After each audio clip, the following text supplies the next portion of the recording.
안전은 아무리 강조해도 지나치지 않다는 말이 있습니다. 이렇듯 청소년 활동은 안전하게 진행해야 하는 것이 당연한데요. 지난 2012년 여름 청소년 국토순례를 떠난 한 탐험대 대장이 삼가 청소년에게 폭행과 성추행을 한 혐의로 물의를 빚었습니다. 이러한 사고 예방 및 안전을 강화하기 위한 제도를 국가에서 마련했는데요. 바로 이동숙박형 청소년 활동 사전 신고제입니다. 개인이나 임의단체, 청소년 수련시설 운영자는 청소년 활동을 시행하기 14일 전 관할 지자체의 청소년 업무 담당 부서에 신고해야 하는 제도입니다. 안전과 관련해서 이제 그 정부 차원에서 진행하는 제도가 없었기 때문에 일단 그 이동 숙박형 활동에 대한 이제 신고 제도가 도입됨으로써 그 프로그램 진행하는 쪽에서 좀 더 안전에 대한 신경을 쓰게 됐고요.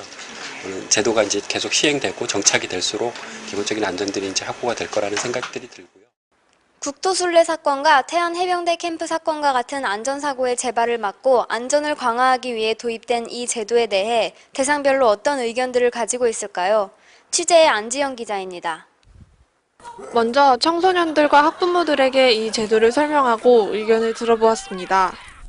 그래도 좀 안전한 곳에 갈 것 같다는 생각이 들어요. 너무 제약만 심해지면 활동 범위가 좁아지니까 청소년 활동을 자유롭게 하자는 지금 여성가족부의 다른 제도와는 좀 맞지 않는 조그만한 학원이나 그 교회에서 가는 수련회 같은 것들도 규제가 좀 더 필요하다고 생각하는데 이 이상 규제가 더 들어가면은 만약에 그런 데서 갑자기 결정돼서 가는 여행이나 그런 걸 갈 때 시간이 좀 더 지체될 거라고 생각해서 그다음 좋은 것 같아요.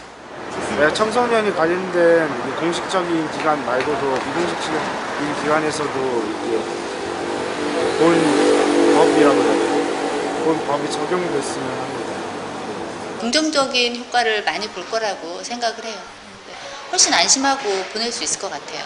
그런 법안이 시행된다고 해서 그 단체에서 하는 활동이나 이런 것이 위축이 되거나 그런 사건이 터지다 보니까 사건을 무마하는 형식으로 임시 방편적으로 그냥 조금 하다가 다시 유야무야 되는 이게 정말 학부모의 마음으로 만든 건지 아니면 눈 가리기 아웅식으로 만든 건지 실제로 사전 신고제를 통해 활동 프로그램을 진행할 현장의 실무자들의 의견은 어떨까요?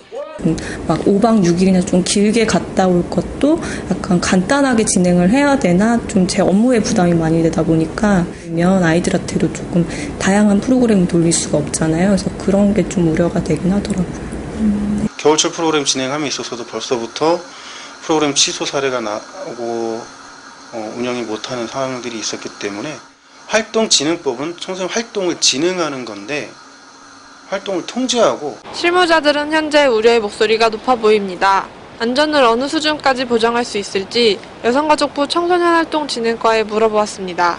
그 정해진 최소한의 안전 기준들을 지켰는지를 확인하는 게 이제 신고 제도고요. 안전에 대한 어떤 보증이나 확인은 아닌 것 같아요. 신고 같은 경우 인가하고 허가하고는 좀 틀리게 이제 그 요건에 맞으면 이제 그거를 신고를 수리하도록 그렇게 되어 있거든요. 사고 발생 자체를 미연에 방지하는 제도는 있을 수가 없을 것 같고요. 사전 신고제와 관련이 있는 대상들의 의견을 들어보았습니다. 이동숙박형 청소년 활동 사전 신고제. 이 제도의 취지를 잘 살리기 위해 더 많은 검토와 논의가 필요해 보입니다. 스스로는 뉴스 안지영입니다. 앞서 보신 안지영 기자의 리포트대로 아직은 충분히 안전을 보장하기 어려워 보입니다. 이 제도는 어떤 방향으로 보완되어야 할까요? 청소년 활동 자체가 청소년들의 전인격적인 성장을 도모하기 위해서 실시되고 있는데 그게 가장 중요한 목적이 좀 훼손되지 않도록 법을 정하거나 시행을 할 때 많이 신경을 써서 현장에 맞는 법령을 정해야 되지 않을까 싶습니다.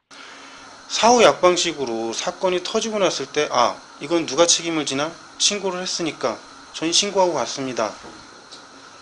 그러면 책임 소재만 있지 현장에 있어서의 청소년들의 현재의 안전에 대한 거는 사전에 담보를 못한다라는 부분이 있거든요.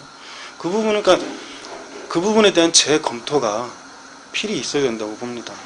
2013년 12월 26일 국회를 통과한 청소년 활동진흥법 일부 법률 개정안에 따르면 올해 7월부터는 한국 걸스카우트 연맹, 한국 청소년 연맹을 비롯한 일부 단체는 신고 제외 대상이 됩니다. 모든 청소년의 안전을 기본적으로 보장하겠다는 이 법에 제외 대상이 있다면 과연 이 법이 모든 청소년 활동의 안전사고를 예방하기 위한 제도로 적합한지 의문입니다. 취지를 이루려면 아직 갈 길이 멀어 보입니다. 현장에서 우려하는 이 법의 맹점에 대하여 여성가족부가 어떻게 제도를 보완해 나갈지 앞으로 사회적으로 큰 관심이 요구됩니다. 스스로 낸 뉴스 이민영입니다.